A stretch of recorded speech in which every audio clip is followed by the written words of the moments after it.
No, I wasn't really thinking of it as a movie. I was having enough difficulty turning it into a book. So that definitely was my priority. I did, what was really bizarre that happened during the course of my research was I got a phone call one day from someone who had heard that I was writing this book. He was working at Univision, and he invited me over for brunch. I appear at brunch, and there's not one, I think there were 8 Univision executives, and it was sort of like a ambush. And they all decided they wanted to turn what I was working on into this big TV show that would sort of half be in Spanish and half be in English. And so, I ended up leaving with a television deal after brunch.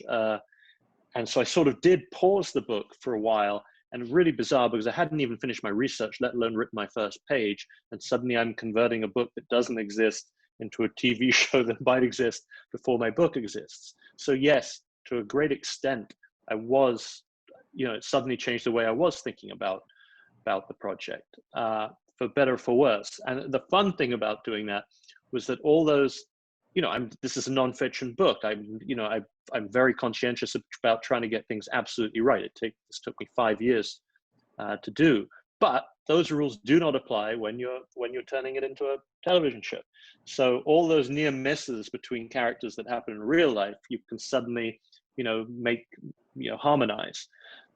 So you can have a lot of fun doing that. Now, what happened in this case was that the film company that was set up for Univision in Los Angeles blew up. Never happened. They just did El Chapo. They never got to mine before they blew up, and the rights reverted to me, and we got to resell them again like a born-again virgin. But that at least stopped me from thinking about TV and film, and had me focus on actually getting this thing right again.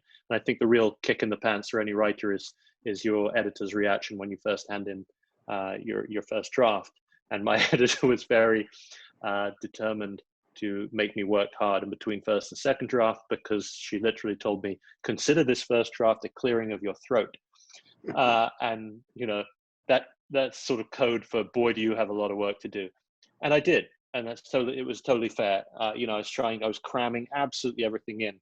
If you know anything about Miami in 1980, it is just stacked full of neon bright characters, and you could have so much fun. And it's really hard to cut them out because you kind of want each of them to have a say. But it doesn't do much for narrative flow. You're just always interrupting the reader by trying to help them see everything that you're seeing. So in the end, first things first, try to concentrate on the book, and then hopefully there will now, in the coming weeks, be a chance where I get to sit down with a group that's been gathered and think about it in a filmic and a cinematic vision.